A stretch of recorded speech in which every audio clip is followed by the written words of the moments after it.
When We you were look at kids Sir together, Tom Jones and commanding the she's stage always on been there. television, So it was belting a out strange thing. timeless I didn't anthems know with the whether I same would be able thunderous to baritone carry that on, made him a global and I sex just didn't symbol in know. the 1960s. You would think he has everything a living legend could ever dream of. But as the 86-year-old icon steps away from the dazzling spotlight and walks into his silent London flat, the applause completely vanishes, replaced by a heartbreaking reality that few fans ever see. Behind the fame, the Grammy Awards, and the fortune lies a man haunted by 60 years of unspoken guilt and a devastating deathbed promise that keeps him trapped in an inescapable loneliness. Picture this scene for a moment. The house lights go down inside a packed 20,000-seat arena. The opening brass section roars through massive stadium speakers, and out walks a living legend, Sir Tom Jones. At over 86 years of age, he commands the stage with the raw, untamed energy of a man a third of his age. His hair is snow white and his tailored suit is impeccably sharp. But the moment he opens his mouth, that unmistakable, earth-shaking baritone cuts through the room like thunder. For 90 straight minutes, the crowd is in absolute ecstasy. People are weeping, dancing, throwing flowers, and hanging on to every single lyric. In that electric environment, Sir Tom Jones is immortal. He is the unstoppable force of nature from the Welsh valleys who conquered the globe, sold over 100 million records, and outlived nearly every single one of his musical contemporaries. To the outside world looking in, it appears to be a picture of absolute triumph. You look at him on television, sitting in his red chair on The Voice UK or selling out massive festival grounds, and you think, here is a man who has won at life. Here is a man who has everything. But the second the final encore ends, the illusion vanishes with brutal, devastating speed. As soon as Tom steps down the backstage stairs, the adrenaline begins to drain from his face. The entourage quietly clears a path. There are no wild after-parties, no champagne-soaked celebrations, and no glamorous gatherings of celebrity friends like there were in the golden days of the 1960s and 70s. Instead, Tom is guided into the back of a blacked-out vehicle, staring out into the dark London streets as the chauffeur drives him across the city. His destination is not a sprawling country manor or a lively family compound filled with grandchildren and laughter. His destination is a quiet, high-rise flat in London. When Tom turns the key in the lock and steps inside, he isn't greeted by the warmth of a bustling household. He is greeted by total, suffocating silence. He takes off his jacket, hangs it up, and sits down in an empty living room where the only sound is the distant hum of city traffic outside the window and the ticking of a clock on the mantelpiece. Think about the psychological whiplash of that reality. To go from having 20,000 people screaming your name, worshipping the ground you walk on, showering you with love and adoration, to sitting completely alone in an empty room within the span of 60 minutes is a heavy, disorienting burden. And for Tom, this isn't just an occasional bad night. This has become his entire existence. For decades, Tom lived the ultimate rock and roll dream. He rose from humble, working-class origins as a coal miner's son in Pontypridd, Wales, to becoming the reigning king of the Las Vegas Strip. He shared stages and late-night drinks with Elvis Presley, lived in private jets, purchased multi-million-dollar supercars, and owned one of the most magnificent estates in all of Beverly Hills. A lavish, sun-drenched mansion surrounded by palm trees and luxury. So why did he leave it all behind? Why would an 86-year-old icon with hundreds of millions of dollars in the bank suddenly pack up his life, abandon his sunny California paradise of 40 years, and choose to live out his twilight years in a sparse, solitary apartment in the cold grey of England? The public assumed it was just a nostalgic return to his British roots. Others speculated it was about taxes or work commitments. The reality is far darker and far more heartbreaking than anyone realized. Because the reason Tom Jones fled his American dream home wasn't about business, weather, or career moves. It was the desperate act of a broken man running away from a house that had suddenly turned into a mausoleum of grief. It all traces back to a closed bedroom door in the spring of 2016, and the devastating loss of the one person who kept Tom grounded through 60 years of chaos. A woman who uttered a final, haunting phrase from her deathbed that completely shattered Tom's soul and changed the course of his remaining years forever. Few truly understand why the silence of Tom Jones' life today is so profoundly sad, You have to go back to where it all began. Long before the world knew the name Tom Jones. You have to go back to 1957, to the rugged, soot-covered streets of Treforest, a small coal mining village in the hills of South Wales. Back then, he wasn't an international superstar. He was Thomas John Woodward, an ambitious, rough-around-the-edges teenage boy who had just survived a life-threatening 2-year battle with tuberculosis. And standing by his side was a quiet, stunning local girl named Melinda Rose Trenchard, known to everyone simply as Linda. They were just 12 years old when they first locked eyes walking to school. By the time they were 16, Linda was pregnant, and in the conservative, working-class culture of 1950s Britain, there was only one path forward. They married in a modest local registry office, completely broke, terrified of the future, but deeply and passionately in love. Linda was there when Tom worked grueling shifts in a paper mill. She was there when he carried bricks on construction sites by day and sang for pocket change in smoky, rowdy Welsh working men's clubs by night.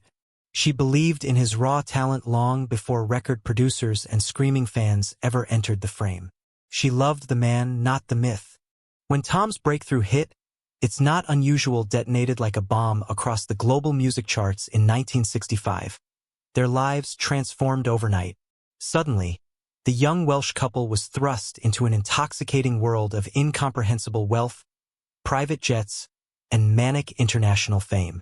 Yet, as Tom was transformed into one of the most celebrated and aggressively pursued sex symbols in pop culture history, their relationship took a bizarre and deeply complicated turn. While Tom was on the road living the ultimate, unchecked rock and roll fantasy, admitting in later autobiographies to sleeping with hundreds of women a year at the height of his fame, Linda stayed firmly in the background. She rarely accompanied him on tour. She despised the superficial glare of red carpets, struggled with severe agoraphobia and social anxiety, and eventually retreated into the private sanctuary of their sprawling mansion in Beverly Hills. For decades, the tabloid press painted their marriage as a cold, transactional arrangement. Critics couldn't comprehend how a woman could endure 59 years of public infidelities and separate lives. What the public failed to understand, however, was that Linda was the absolute bedrock of Tom's entire existence. She was his true north. Whenever the madness of Hollywood threatened to swallow him whole, it was Linda's voice on the telephone that pulled him back from the edge.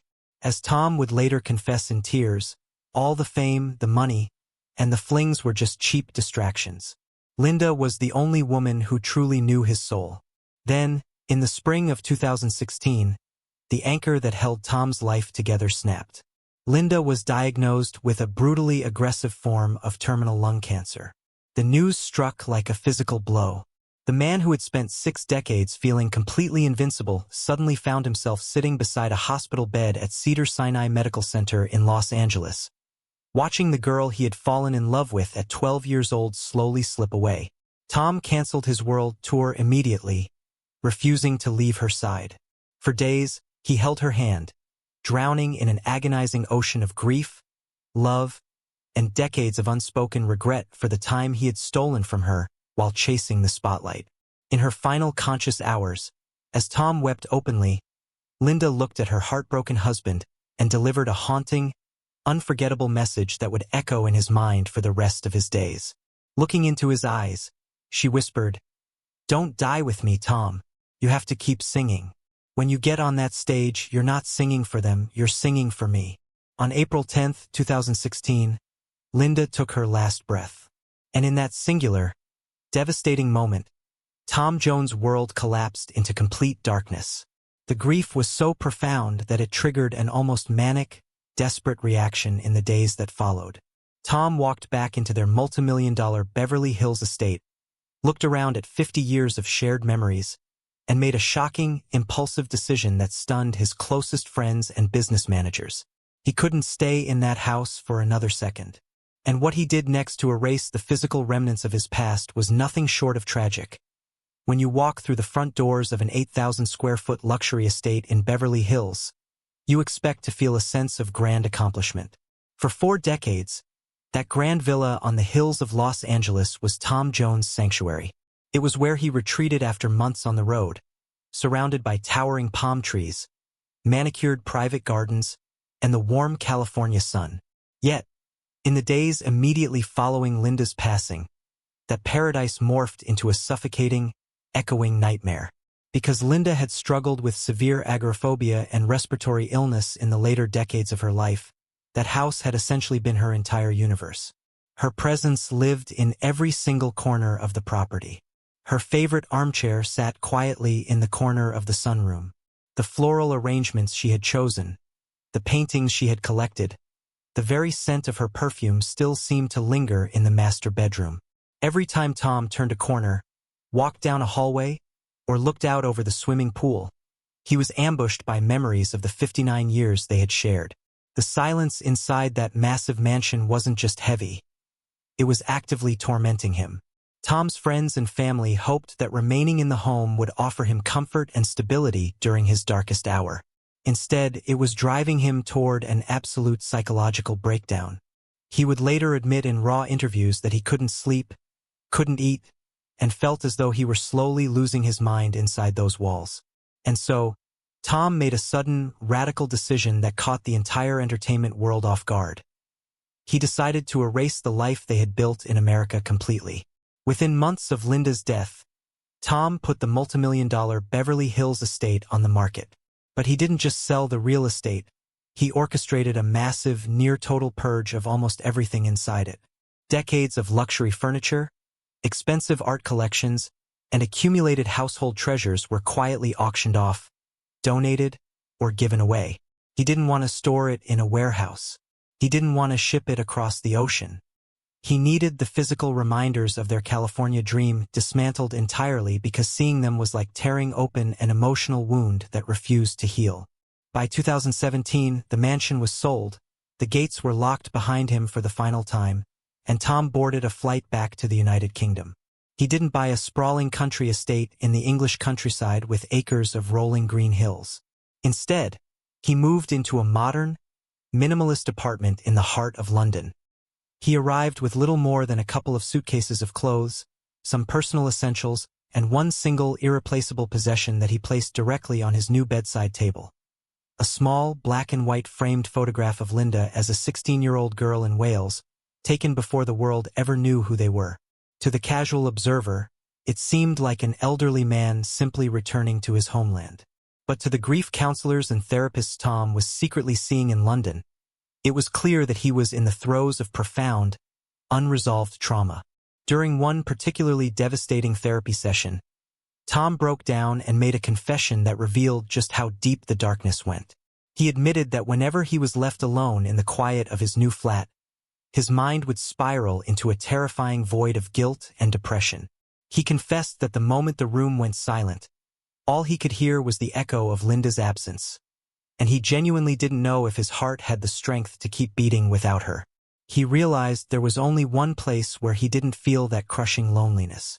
There was only one environment where the ghosts of his past couldn't reach him, and where the silence couldn't swallow him whole. The stage. Linda's dying words had been clear. "Don't die with me, Tom. Keep singing." So, at 77 years old, rather than slowing down to rest his broken heart, Tom Jones made a desperate, perilous choice. He weaponized his music as an emotional shield, embarking on a punishing, non-stop global touring schedule that would push his aging body to the absolute brink of destruction. And as the tour dates piled up, what was meant to be a coping mechanism quickly spiraled into a dangerous game of physical Russian roulette. One that was about to trigger a terrifying medical emergency behind the curtain that if you look at the touring schedules of most musicians in their 80s, they are practically non-existent. At that stage of life, the human body naturally demands rest. Legends like Paul McCartney or Elton John carefully space out appearances, taking months, sometimes years, between major live performances to rest, recover, and enjoy the quiet comforts of their immense wealth. And then you have Sir Tom Jones. Well into his 80s, Tom maintains a relentless, grueling international tour schedule that genuinely baffles medical professionals and industry veterans alike. We aren't talking about a cozy, 3-night residency in a 5-star London hotel. We are talking about brutal, back-to-back cross-continental tours. One week he is headlining massive outdoor music festivals in Europe, The next he is flying to North America, and soon after, he is performing in Australia, Asia, and across South America. Year after year, decade after decade, Tom refuses to step off the road. Promoters and music executives have openly marveled at his stamina, framing it as an inspiring testament to his unbreakable work ethic. But those who know Tom behind the velvet curtain understand the chilling, tragic truth driving this madness. This isn't about money. With a personal net worth estimated at over $200 million, Tom Jones doesn't need to earn another penny for the rest of his life. And it certainly isn't about feeding his ego. He has already achieved every award, honor, and platinum record a musical artist could ever hope to collect. The road is Tom's psychological life support machine. To Tom, the stage is the only place left on earth where the unbearable silence cannot reach him. When he is under those scorching spotlights, surrounded by 70-piece brass sections, pounding drums, and 30,000 roaring voices, his mind is forced into the immediate present.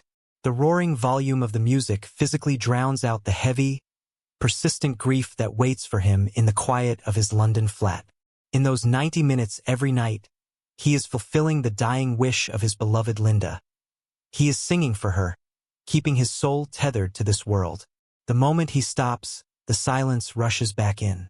And that silence is terrifying to him. So he keeps going. He keeps signing up for more dates, more cities, more flights, and more television tapings, treating the stage like an emotional fortress against his own thoughts.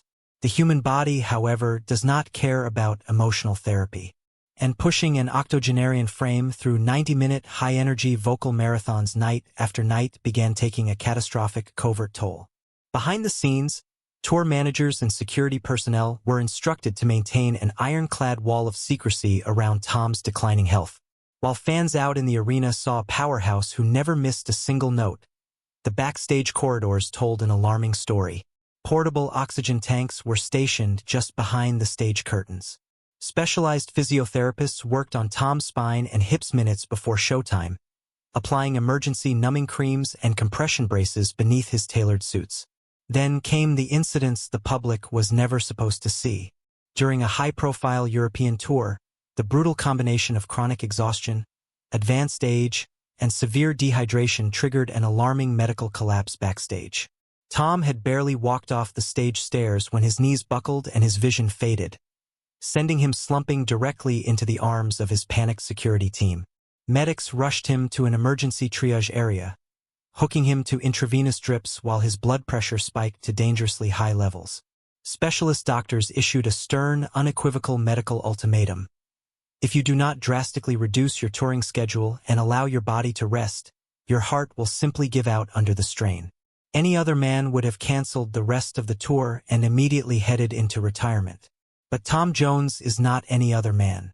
Within days, he was back in front of the microphone, defying medical advice and laughing off the incident to reporters as a minor bug. He would rather risk collapsing on stage than face the crushing quiet of an empty room. Yet, as hard as Tom tried to drown out his sorrow with stadium speakers and international applause, there was one lingering ghost from his past that no roar from the crowd could ever silence. A dark, deeply controversial secret that had followed him for over 35 years. A family scandal that left a broken young man begging for mercy in the shadows, waiting for an acknowledgement that Tom Jones refused to give. And as the years began running out, that unresolved tragedy was about to demand an answer. For all the love and admiration the public showers upon Sir Tom Jones, there is a deeply uncomfortable, shadow-filled room in the mansion of his legacy, a dark chapter that contrasts sharply with the warm, grandfatherly image he projects on television. Because while Tom has spent his entire life being celebrated as a devoted family man who remained married to his childhood sweetheart for nearly 60 years, there is another child out there in the world, a biological son whose name Sir Tom Jones has spent more than 3 decades trying to completely erase from his mind. His name is Jonathan Berkery, and the story of his life is perhaps the most heartbreaking casualty of Tom's unchecked rock and roll past. The story began in October of 1987. During a high-profile tour stop in New York City, the then 47-year-old singer had a brief, 3-day affair with a 24-year-old aspiring model named Catherine Berkery at the Ritz-Carlton. When Catherine discovered she was pregnant shortly after, she reached out to Tom's management. The response was immediate and icy: total denial. Tom publicly rejected the claims, refusing to acknowledge any responsibility.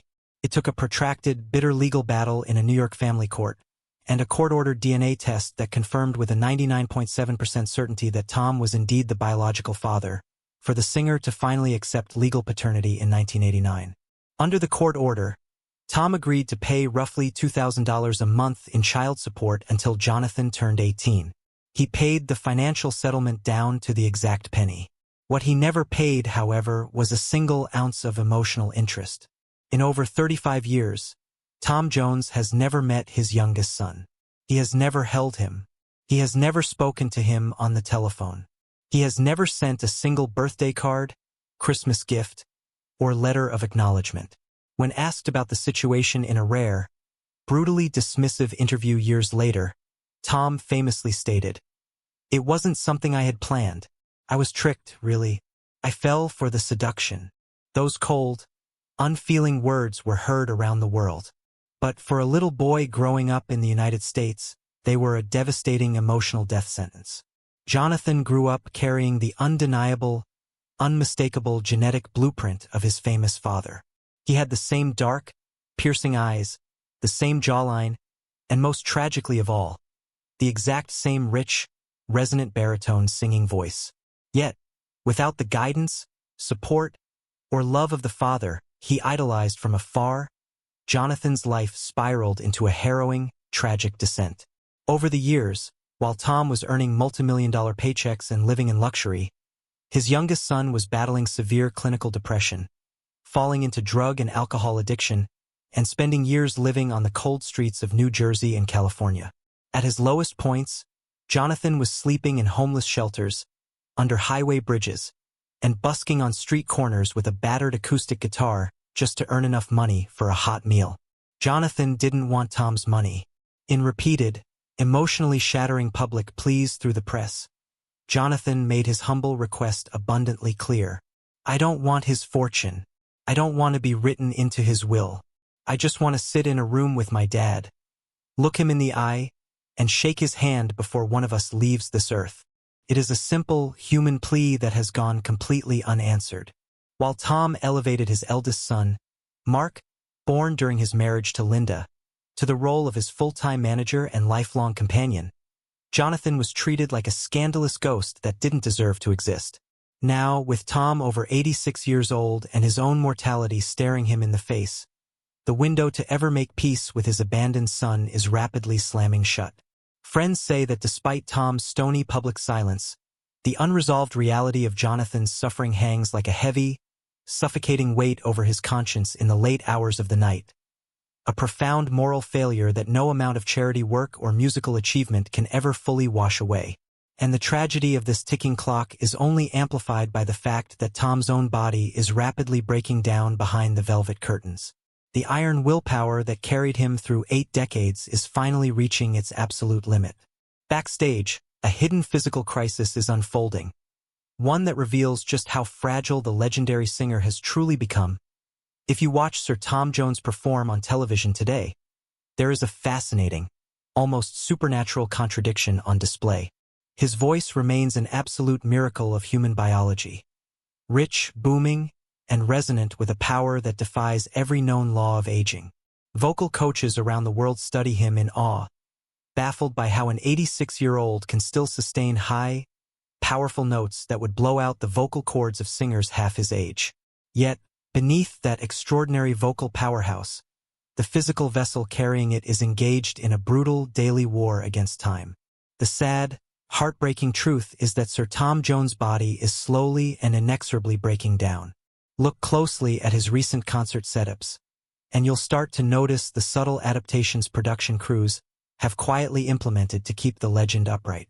Gone are the days when Tom would strut effortlessly across 50 feet of stage, swiveling his hips, jumping onto speaker monitors, and working the crowd with boundless physical energy. Today, every single step he takes is meticulously calculated. In 2017, Tom underwent a major hip replacement surgery on his left side. Just 5 years later, in late 2022, his right hip completely gave out, requiring a second, highly invasive joint replacement that left him confined to rehabilitation beds for months. On top of the metal joints, severe spinal stenosis and chronic sciatica have left him with acute, grinding nerve pain that flares through his lower back and legs with every single step. Behind the velvet curtain, the reality is deeply emotional to witness. Backstage staff and venue workers describe seeing the once dashing international sex symbol needing physical assistance and sturdy walking canes just to make the short journey from his dressing room to the wings of the stage. He moves slowly, methodically, his face often tightened in visible discomfort. For hours before showtime, specialized physical therapists work tirelessly on his lower back, using heat therapies, targeted cortisone injections, and heavy compression garments hidden beneath his tailored trousers to numb the agony just enough to buy him 90 minutes of functional mobility. Yet, the moment the stage manager counts down 3, 2, 1, a switch flips inside him that borders on the miraculous. Tom sets the walking cane aside in the shadows, squares his broad shoulders, lifts his chin, and steps into the blinding glare of the spotlights without a single trace of a limp. To accommodate his failing joints, his stage design now features a simple, elevated leather stool. To the audience, it looks like a stylistic, intimate choice. A seasoned bluesman casually sitting down to deliver soulful acoustic ballads. In reality, that stool is an absolute medical necessity. It is the only way Tom can complete a full concert without his spine seizing up and his legs collapsing beneath him. The mental fortitude required to endure that level of chronic physical agony night after night just to entertain a crowd is staggering. When asked in private why he continues to subject himself to such severe physical torment, Tom's answer is always the same. When he stops moving, the suffering is worse. When he sits in his apartment doing nothing, his body stiffens, his mind darkens, and the crushing loneliness closes in. The physical pain of performing is the only pain that gives his life purpose. Yet, as his body continues to send unavoidable signals that the clock is running down, Tom's thoughts have increasingly drifted away from the roar of international arenas and back toward his origins. Friends close to the singer reveal that in recent years, a deep, spiritual longing has taken hold of him. He finds himself dreaming more and more of the quiet green valleys of Pontypridd, the coal dust of his youth, and the simple chapel where he and Linda first held hands as teenagers. Because while Sir Tom Jones conquered the entire planet, he knows in his soul that the final chapter of his life cannot be written on a foreign concert stage. As he looks toward the horizon and prepares for the inevitable final curtain, the boy from Treforest is quietly preparing for his final journey home, and the truth about how he plans to say goodbye will bring tears to your eyes. There comes a moment in every giant's life when the roar of the world finally begins to fade, and all that remains is the quiet truth of what was gained, and what was irrevocably lost. For Sir Tom Jones, standing on the far side of 86 years old, that moment has arrived. When you look back across the vast tapestry of his life, it reads like a modern myth. He rose from the depths of poverty in a Welsh coal mining town to conquer the entertainment capitals of the world. He amassed fortunes, earned knighthoods, influenced generations of musical artists, and spent 60 unbroken years basking in the incandescent warmth of global adoration. There is scarcely a corner of this earth that has not heard his voice, and there is no record of modern music that can ever be written without his name carved near the very top. Yet, as the curtain slowly begins its descent on this incomparable life, the emotional cost of that monumental journey is impossible to ignore. The tragic reality of Tom Jones' final years is not that he lost his talent, for that voice remains as magnificent and defiant as ever. The tragedy is the profound, aching loneliness that fills the spaces between the notes. It is the realization that in trading everything for the intoxicating high of the stage, he gave away the very life that grounded him.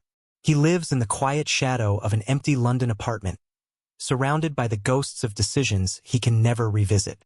He carries the heavy, unspoken weight of an estranged son living in the margins of society, a silent, unresolved fracture that time is rapidly making permanent. And above all else, he lives with the daily, suffocating absence of Linda, the 16-year-old girl who believed in him before anyone else did, and whose departure took the color out of his world forever. In private conversations, Those close to Tom reveal that he has already made his final peace with the inevitable. He has made his arrangements, and they speak volumes about where his true heart has always resided. He does not wish to be celebrated in a grand, gilded mausoleum in Beverly Hills. He does not want a monument erected in Hollywood or an extravagant memorial in London. When the time comes, Sir Tom Jones wants to be taken home. He has requested to be laid to rest in the damp, quiet soil of South Wales, nestled deep in the valleys where his journey first began. He wants to return to the simple earth of Treforest, placed beside the resting place of his beloved Linda. After decades of wandering through the blinding lights of global fame, the boy from Pontypridd will finally return to the arms of the only woman who ever truly owned his soul. Until that day arrives, Tom will keep singing. He will continue to sit on that leather stool under the burning stage lights, leaning into the microphone, pouring every remaining drop of his soul into melodies that defy the passage of time. He will sing through the spinal pain. He will sing through the damaged hips. He will sing because as long as the music is playing, Linda's voice is still whispering in his ear, keeping the darkness at bay. When future generations remember Sir Tom Jones, they will undoubtedly remember the electric performer, the leather pants, the velvet jackets, and that thunderous, world-shaking baritone. Those who look beneath the surface will see the true, heartbreaking reality of a man who gave his entire life to the world, only to spend his final years waiting for the music to end so he can finally go home. Sir Tom Jones may have lived as a king on the world's greatest stages, but as he faces his final curtain, he reminds us of a simple, universal truth.